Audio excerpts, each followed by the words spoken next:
नमस्कार, प्रणाम, आदाब, सत श्री अकाल। मैं कल जो वीडियो बनाया था ये हमारा इंडिया देश के हालचाल के ऊपर बनाया था। लेकिन कल मैं बोला था कि मैं और वीडियो बनाऊंगा। बेसिकली जियो पॉलिटिक्स का पर जो अमेरिका साइड में इंडिया से थोड़ा निकल कर जाऊंगा, लेकिन अभी इंडिया का ये भी एक पेंच आ गया है। ये वो भी Trump is involve in that, Biden भी इन्वॉल्व इज है। तो ये वीडियो को मैं 3 पार्ट में बनाऊंगा। आज पहली पार्ट बना रहा हूँ। सबसे जो इम्पोर्टेंट पार्ट है, पहले थोड़ा सा मैं बैकग्राउंड देता हूँ। ट्रम्प इतना मैसिव मैंडेट पे इलेक्शन जीते हैं, कौन सा प्रोमिस पे जीते हैं? 1, इलीगल इमिग्रेंट को भगाना है और इमिग्रेशन लॉ को चेंज करना है। और अमेरिका का जो पब्लिक है, लोगों है, उनके लिए जॉब क्रिएट करना है, पहली। दूसरी बात है कि उसका जो ये था मेक अमेरिका ग्रेट अगेन, उसमें से अपनी इकोनॉमी को सुधारना है। अमेरिका का इकोनॉमी जो है, अब अगर सोच रहे हो कि बहुत अच्छा है, इतना अच्छा नहीं है। जैसे कि हम लोग का ऊपर फॉरेन डेट रहता है, तो जो वर्ल्ड बैंक से IMF से लोन लेते हैं, ऐसे सबसे ज़्यादा पैसा लोन से लिया हुआ है अमेरिका और चाइना। तो इसलिए उनका जो बजट का डेप्ट सर्विसिंग जो IMF को पेमेंट करते हैं, वर्ल्ड बैंक को पेमेंट करते हैं, उनका बजट से निकल जाता है। तो उन्होंने बोला कि जो इकोनॉमिक फाइनेंस ये था इसको कंट्रोल करेंगे। ठीक है, अमेरिका का हाथ में वो जो डॉलर प्रिंट करने का ताकत है, मशीन है, और डॉलर प्रिंट करता है, सारा दुनिया में राज करता है। हमारा पास रूपी प्रिंट करने का मशीन है, लेकिन डॉलर हम प्रिंट नहीं कर सकते। नहीं तो हमारे पास डॉलर का प्रिंट मशीन होता है, सबको पास होता है, सब डॉलर प्रिंट करते थे, फिर अमेरिका डॉलर के पास आएगा। तो उन्होंने बोला कि नहीं, मैन्युफैक्चरिंग बढ़ाएंगे। एक्चुअली मैंने कल का वीडियो में मेंशन किया था, जो ट्रेड में अमेरिका नेगेटिव में है। जिसमें जितना वो एक्सपोर्ट करता है उससे ज़्यादा इम्पोर्ट करता है, लेकिन वो समझ जाता है, इसलिए वर्ल्ड बैंक से लोन लेता है, तो डेप्ट सर्विसिंग जो करता है लोन लेता है, ज़्यादा डॉलर प्रिंट भी कर देता है। उसमें क्या, डॉलर में पेमेंट करना है तो प्रिंट करो, पेमेंट करो, ये इसके पास एक एडवांटेज है। तो लेकिन ये शॉर्ट टर्म है, नहीं तो वेनेजुएला का सिचुएशन आने का चांसेस रहेगा अमेरिका के लिए। एक चीज़ है, तो उन्होंने बोला कि नहीं, इकोनॉमी को हम सुधारेंगे। तीसरी बात जो ये है, उसको सुधारने के लिए हमको जो टैरिफ वगैरह इस तरह मैनेज करेंगे ताकि अपना जो एक्सपोर्ट बढ़ेगा, इंपोर्ट कम होगा, यहाँ पर अपनी मैन्युफैक्चरिंग ज़्यादा बढ़ेगा। जनरली जॉब क्रिएशन हमारा ये में ज़्यादा होगा। तो थर्ड उन्होंने किया था कि मैं आते ही रशिया यूक्रेन वार को बंद कर दूंगा, और जो मिडल ईस्ट में जो डिस्टर्बेंस है, लेबनान, गाजा, सीरिया, ये जो वेस्ट बैंक, पैलेस्टाइन, उसको मैंने न्यूट्रलाइज करूँगा। तो उन्होंने जैसे कि पहले आते ही उन्होंने देखा कि जो यूक्रेन वार में जितना जो वेपन, तो इनका जो स्टॉक गया है, जो भंडार बना के मैन्युफैक्चरिंग रखते थे, वो तो गया कुछ $184 बिलियन पंप कर दिए यूक्रेन के ऊपर। अच्छा, ये नाटो लड़ रहा है यूक्रेन की सपोर्ट में, रशिया के अगेंस्ट में। जब नाटो लड़ रहा है, लेकिन नाटो का जो शेयर बहुत कम है। इवन फिनलैंड तो लास्ट में मना करता है, मैं कुछ दूंगा नहीं, उनका शेयर करो। मैक्सिमम जो है इसका अमेरिका का जेब से जाता। तो अमेरिका बोलते हैं कि हम फालतू का लड़ाई में क्यों घुसेंगे, पैसा खर्चा करेंगे, बाद में जान दो, चलो हमारी लड़ाई थोड़ी है ये, तो ये। तो उन्होंने बोला कि यूक्रेन का वार अगर बंद करेगा तो हमारा इकोनॉमी जो बेकार के पैसे जा रहे हैं पानी में, वो बच जाएगा। उन्होंने जब इलेक्शन का ये उनका 3 मेजर प्रॉमिस है।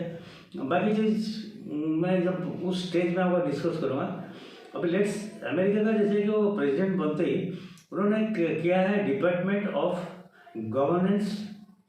गवर्नमेंट एक्सपेंडिचर, उसको उसने इंचार्ज बनाया एलन मस्क को, जो कि वर्ल्ड का सबसे बड़ा बिजनेसमैन है। ट्रम्प भी खुद ही एक बिजनेसमैन है, इसलिए उन्होंने जानबूझ के एलन मस्क को एक अपना एडवाइजरी टाइप पर रखा है। उनको बोला कि भाई जितना फालतू एक्सपेंडिचर होता है, जाके सारे डिपार्टमेंट चेक करो और उसको ख़त्म करो। तो उन्होंने जाके पहले बोला कि ये यूक्रेन का वार बंद करो, वो पहले से उसको बोल दिया था ट्रम्प को। दूसरी बात है, जो यूएस एड देता है, जैसे अपना इलेक्शन अनसेटल करने के लिए उसको बोलते हैं कि इलेक्ट्रॉन टर्नओवर बढ़ाने के लिए 21 बिलियन इंडिया को दिया है। बाद में होगा जो दिया तो किसको दिया, कैसे दिया, तो उसके बारे में बाद में होगा अगली वीडियो में। दूसरी बात है कि बाइडेन गवर्नमेंट जो बांग्लादेश का गवर्नमेंट को स्टेबलाइज करने के लिए 29 बिलियन दिया है। अच्छा, जब ये लोग नॉर्मली अफ्रीका में ये बहुत सारी जगह में एड दिया हुआ, सब उसने बंद करा एक झटके में। बोले कि अभी कोई किसी को एड्स वगैरह, एड्स मतलब हम भीख में दे रहे हैं, हम किसी को भीख नहीं देंगे।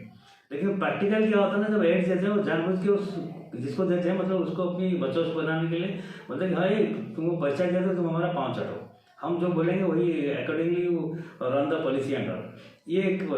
लेकिन जब एड्स देते हैं थोड़े बोले कि तुम ये पैसा लेके AK-47 निकालो और सारे नेताओं को गोली मारो, ऐसे नहीं बोले नहीं, तुम जो तुम्हारा जो पानी का संकट है ना, पानी के लिए दे रहे हैं। ओह, तुम्हारा जो न्यूट्रिशन चाइल्ड न्यूट्रिशन है उसके लिए दे रहे वो फंड जो है फाइनली घूम घाम के उसको मिस यूटिलाइज होता है। तो ट्रम्प बोला कि जब हम एक फंड एक पर्टिकुलर पर्पज के लिए देते हैं, हाँ हमको देने के लिए कोई प्रॉब्लम, हम तो डॉलर प्रिंट कर रहे हैं, जब मर्जी तब दे सकते हैं, प्रिंट करेंगे दे देंगे, कोई प्रॉब्लम नहीं है। लेकिन जिस पर्पज़ के लिए दे रहे हैं उस पर्पज़ के लिए यूटिलाइज नहीं हो रहा है। ये जो पैसा थे जेलेंस्की को जितना यूक्रेन में दिया, जब ट्रम्प ने देखा हिसाब किताब देखा, बहुत सारी चीज़ ऑडिट नहीं हुआ, कोई हिसाब किताब पता नहीं चलता है। उनका पेंटागन का जो रिकॉर्ड है, पेंटागन रिकॉर्ड में पेंटागन जो उनका मिलिट्री हेडक्वार्टर है वहाँ से कुछ पता नहीं चल रहा है। ऐसे ही ये है। तो उन्होंने सब्सक्राइब किया था, उस पैसा से जेलेंस्की ने कुछ पैसा मार के कहीं ना कहीं ये पार किया हुआ है फंड्स। तो उन्होंने बोला कि इसको बंद करना है। तो इमीडिएटली एक्शन लिया उसने। मोदी से भी डिस्कस हुआ, तो बोले कि आपका तो रशिया का साथ ये है। उन्होंने बोला मैं तो रशिया को पहले से बोल चुका हूँ, this century is not for war, it is for development. आप आपस में बैठो, म्यूचुअल डिस्कस करो, खत्म करो, बोल चुका हूँ। तो ट्रम्प बोला ठीक है मैं इसे दे देता हूँ। उन्होंने फिर रशिया का प्रेसिडेंट पुतिन को फोन किया। पुतिन से करीब 90 मिनट तक डिस्कशन हुआ है। उसने सुना है what is the crux of the problem. तो उसने पहले ये किया कि जो मेन प्रॉब्लम था कि ये जो नाटो वाले उसको उसका रहे थे यूक्रेन को, तुम नाटो ज्वाइन कर लो। तो उन्होंने बोला कि नाटो जो बना था किसके लिए बना था, उस टाइम पर सोवियत यूएसएसआर था, उसका बचत बढ़ रहा था, वो कम्युनिज्म स्प्रेड करना चाह रहा था, इसलिए उसको to stop his par this under expensive this things, जो स्टालिन वगैरह का जो मेंटालिटी था उसको बंद करने के लिए उन्होंने नाटो किया था।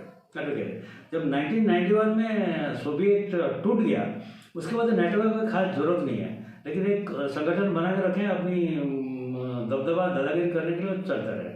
और मैक्सिमम फंडिंग अमेरिका ही करता था। ट्रम्प समझ गया, बोलते नाटो वाले भी हमारी कंधे पे बंदूक रख के मार रहे हैं और हमको लूटते हैं। तो उन्होंने बोल दिया कि यूक्रेन को बोला नाटो वाटो कुछ नहीं होगा, चुपचाप बैठो, जो मैं बोलूँगा वही करो। देन म्यूनिच में एक सिक्योरिटी का डिफेंस जो एक्सटर्नल अफेयर्स मिनिस्टर का एक समिट हुआ था कुछ देर पहले, जस्ट ट्रम्प टेक ओवर करने के बाद अपना एस जयशंकर गए थे। वहाँ पर भी थोड़ा बहुत डिस्कस होना कि ना ये वार बंद होना चाहिए। ट्रम्प ने और एक रशिया के लिए एक फेवरेबल खोल दिया, जो सैंक्शन वगैरह काफ़ी लगाए हुए थे, तुम तेल नहीं बेच सकता, तुम ये नहीं कर सकता, वो नहीं सकता। रशिया से जो तेल पाइपलाइन की ये से ब्लैक सी होके जिसका जो चाबी था यूक्रेन का हाथ में, रशिया का तेल और गैस यूरोप को जाने के लिए एक पाइपलाइन, नाम में बोल रहा हूँ नॉर्डर्न समझ लगा, वो ब्लैक सी के ये से जाके जर्मन में पहुँचता, जर्मन से फिल्टर होकर डिस्ट्रीब्यूट होगा। तो इसलिए जब रशिया ने क्या जैसे क्रीमिया को पहले तो ले लिया, क्रीमिया को लेने के बाद जो ब्लैक सी का नज़दीक वाला जो डोनेट्स्क के ऐसे कुछ जगह है उसको भी उसका कब्जे में रखा है। तो लेकिन ट्रम्प ने उसको रियलाइज कर दिया, नहीं you can start supplying the gas. जब रशिया का गैस यूरोप में नहीं जाता तब इंडिया को बहुत फायदा हो रहा था।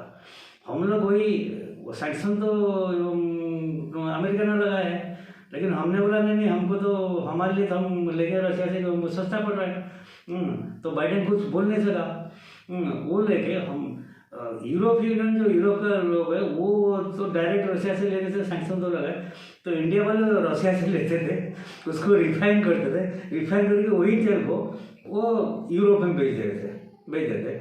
मतलब इसका मतलब है कि यूरोपियन वाला जो है ना वो रशिया से नहीं खरीद के इंडिया से खरीदे, तो तेल जो है रशिया का तेल जो इंडिया में कन्वर्ट है, इंडियन तेल बन गया, हमको क्या फायदा हुआ है। तो उसने हटा दिया, बोला नहीं करो, तुम भी तेल बेचो, मैं भी बेचता हूँ तेल, जो कि अमेरिका तब तक तो तेल का भंडार अपना खुला नहीं था, वेरी रेयरली यूज़ करता था, इंपोर्ट कनाडा से लेता था, इंपोर्ट करता था। तो बोला नहीं वो ही इंपोर्ट करके पैसा देंगे, अगर हम उनका पर टैरिफ लगाएंगे वो हमारा टैरिफ लगाए, चलो उनको इंपोर्ट तो कम करना नहीं करना, चलो अपनी तेल ड्रिलिंग करके तेल करो। तो ये एक पॉलिसी शिफ्ट हुआ एक्चुअली, वो पक्का बिजनेसमैन है, एक्चुअली बिजनेसमैन है वो, चाहे कितना भी अच्छे दोस्त हो, जिगरी यार है, दोनों जुड़ा भाई है, फिर भी बिजनेस ही मायने में अपना दम किसी को दमने नहीं छोड़ेगी। तो ये अभी टेक्निकल माइंड गेम है मोदी और ट्रम्प के बीच में, लेकिन मोदी को उसने ट्रम्प जो लास्ट में प्रेस कॉन्फ्रेंस खुद माना है, बोला Modi is excellent negotiator, better negotiator than me, खुद माना है in on front of press में बोला है, मोदी जी तो मेरे गुरु है, नमस्कार गुरु है, ऐसा माना है प्रेस में, सबका सामने इन ओपन। तो अभी धीरे धीरे टैरिफ का जो है मैं अगली वीडियो में आऊँगा। अभी तक ये प्रोग्रेस हुआ है कि एक बायलेटरल मीटिंग होगा between Russia representative and America representative. America का सिस्टम क्या है कि जैसे कि नया प्रेसिडेंट टेक ओवर करता है वो अपनी नॉमिनेट करता है, उसका डिफेंस कौन संभालेगा, उसका जो अपने जो सीबीआई उनके एफबीआई कौन संभालेगा, उनका एक्सटर्नल अफेयर कौन संभालेगा, ये सब डिटेल लिस्ट बनाता है और उसको सीनेट अप्रूव करने के बाद जाके वो पोस्ट वगैरह क्रिएट होता है।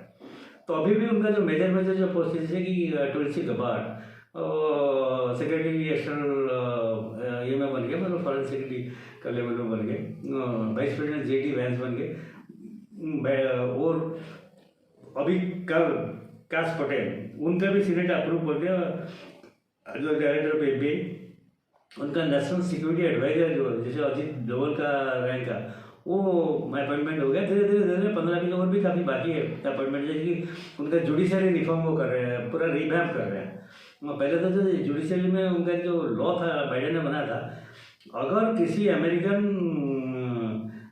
पब्लिक का कोई इन्वेस्टर का कोई भी किसी भी वजह से कोई कंपनी की वजह से जो अमेरिका कंपनी नहीं है कहीं भी उसके अमेरिका से कोई लेना देना नहीं हो, अगर उनका इन्वेस्टर का कोई लॉस हुआ, इंटरेस्ट हैम्पर हुआ, तो उसका नाम पे अमेरिका में केस हो सकता है। वो लॉ को उसने हटा दिया, हटा दिया। तो उसके उसी लॉ का में हमारा ऊपर जैसे कि अडानी के ऊपर केस पेंडिंग है, अजीत डोवल का ऊपर एक केस पेंडिंग है जो पन्नू का केस में बोला अजीत डोवल का ये में जो उसको अटैक वटैक करने का कोशिश है, अजीत डोवल का नाम पे समझ नहीं सोच हुआ, अरे अजीत डोवल उसके बाद 2 बार घूम गया, अगले बार किसी को हिम्मत ने उसको सम्मान नहीं करने लगे। अभी न्यूयॉर्क के कोर्ट में और जो उनका जो सिक्योरिटी एक्सचेंज बोर्ड जो है ना, कमीशन जो है, वो जाके स्टेटमेंट दिया है भाई अदानी को तो हम कैसे नोटिस भी सर्व नहीं कर पा रहे तक।